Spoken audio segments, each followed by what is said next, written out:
journée de visite qui est organisée comme celle-ci, c'est l'occasion en fait de visiter la commune avec les membres du jury, d'un jury qu'on a constitué, qui est constitué de professionnels et qui va pouvoir valoriser et estimer un petit peu le fleurissement du participant.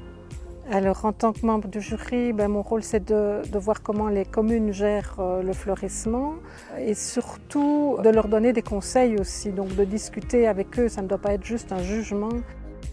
Les critères auxquels j'accorde de l'importance, c'est l'association des couleurs, l'équilibre entre les volumes, les formes de feuillage, l'intégration aussi à l'environnement, le fait que ce soit un fleurissement aussi qui soit durable, mais qui soit adapté aussi à chaque endroit. Donc la bonne plante au bon endroit, on ne plante pas de la même manière quand on est en pleine campagne que quand on est en pleine ville.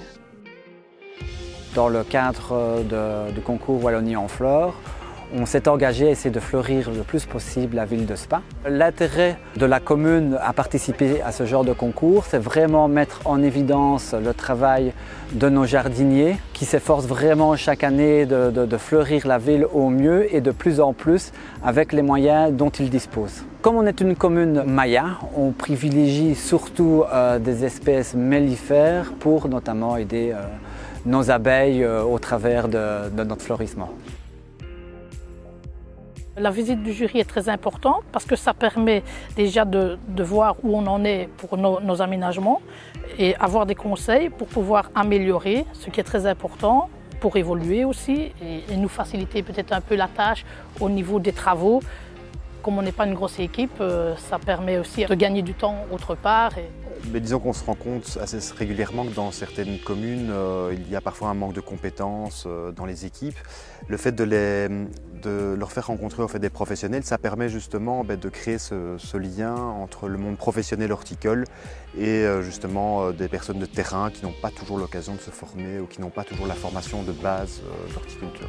Pour le candidat, je pense que ça a un intérêt de conseils, d'abord parce qu'on entre en contact avec eux, ils ont des conseils.